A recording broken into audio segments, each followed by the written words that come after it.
शहर की सबसे ऊंची इमारत मल्होत्रा टावर्स के 25वें फ्लोर पर खड़ा संजय अपनी घड़ी में समय देख रहा था। उसके पास दुनिया की हर सुख सुविधा थी। उसकी गैराज में खड़ी फॉर्च्यूनर और महंगी गाड़ियां उसकी रईसी की गवाह थी। लेकिन संजय के दिल में खालीपन था। वो अपनी आलीशान जिंदगी के दिखावे से थक चुका था। दूसरी तरफ उसी इमारत के नीचे फुटपाथ पर मीरा अपनी छोटी सी फूलों की टोकरी सजाए बैठी थी। मीरा के कपड़े पुराने थे, लेकिन उसकी आंखों में एक अजीब सी चमक और चेहरे पर गजब का आत्मसम्मान था। वो हर दिन संघर्ष करती ताकि अपनी बीमार मां की दवाइयां ला सके। एक शाम अचानक आसमान काला पड़ गया और जोरों की बारिश होने लगी। संजय अपनी गाड़ी लेकर दफ्तर से निकला।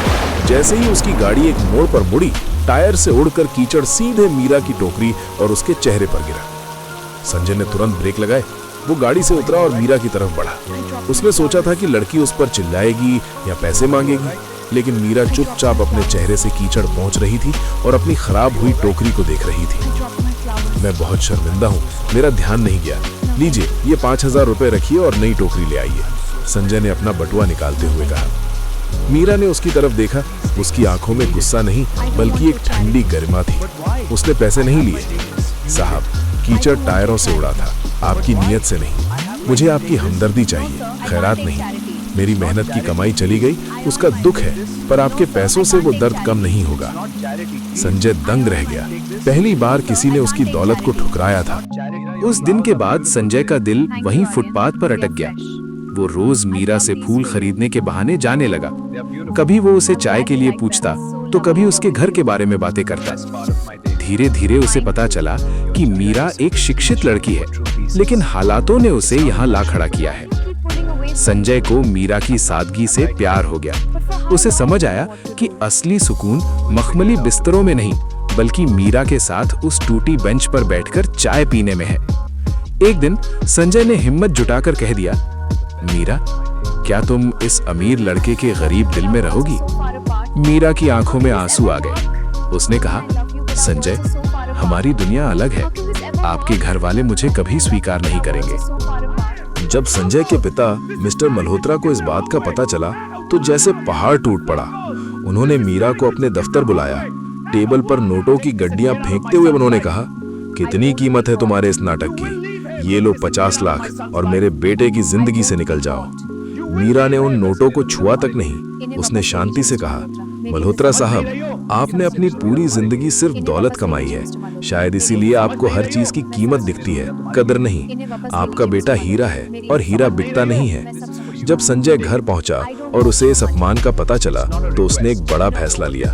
उसने अपनी लग्जरी लाइफ, अपनी गाड़ियां और अपने पिता का साम्राज्य छोड़ दिया। उसने सिर्फ एक जोड़ी कपड़े लिए और मीरा के पास चला गया। संजय और मीरा ने एक छोटी सी बस्ती में किराए का कमरा लिया। संजय, जिसने कभी पानी का गिलास खुद नहीं उठाया था, अब एक छोटी सी फैक्ट्री में सुपरवाइजर का काम करने लगा।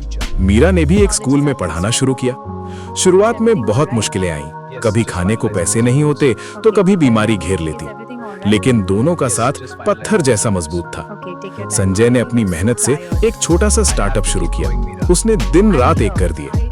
5 साल बीत गए। मिस्टर मल्होत्रा के घमंड ने उन्हें डुबो दिया। गलत निवेश और पार्टनर की धोखाधड़ी की वजह से उनका पूरा बिजनेस साम्राज्य ढह गया। यहाँ तक कि उनका बंगला भी नीलाम होने की कगार पर आ गया। नीलामी के दिन मिस्टर मल्होत्रा सिर झुकाए खड़े थे। तभी वहां एक शानदार काली गाड़ी रुकी। उसमें से एक कामयाब बिजनेसमैन और उसकी पत्नी उतरे। वो संजय और मीरा थे। संजय ने अपने पिता के पास जाकर उनके पैर छुए। पिताजी, आपने कहा था कि गरीब लड़की मुझे बर्बाद कर देगी, लेकिन देखिए, इसी लड़की ने मुझे लड़ना सिखाया, गिरकर उठना सिखाया।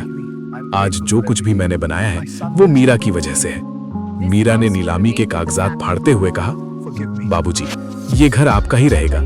परिवार अमीरी से नहीं, अपनों से बनता है। मिस्टर मल्होत्रा की आंखों से पछतावे के आंसू बह निकले।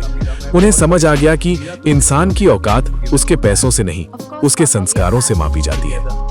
मिस्टर मल्होत्रा ने बहू से माफी मांगी और बेटा और बहू के साथ बंगला में रहने लगे। तो दोस्तों, ये थी संजय और मीरा की कहानी, जो हमें याद दिलाती है कि प्यार में वो ताकत है जो महलों को छोड़कर झोपड़ियों में भी स्वर्ग बना सकती है। अगर आपको ये कहानी अच्छी लगी हो तो इसे लाइक करें और अपने उन दोस्तों के साथ शेयर करें जो सच्चे प्यार पर भरोसा करते हैं। कमेंट में लिखकर बताएं, क्या संजय ने अपना घर छोड़कर सही किया? और हाँ, स्टोरी मैजिक को सब्सक्राइब करना बिल्कुल ना भूलें। अगली कहानी और भी धमाकेदार होगी। तो मिलते हैं अगली कहानी में। तब तक के लिए नमस्कार।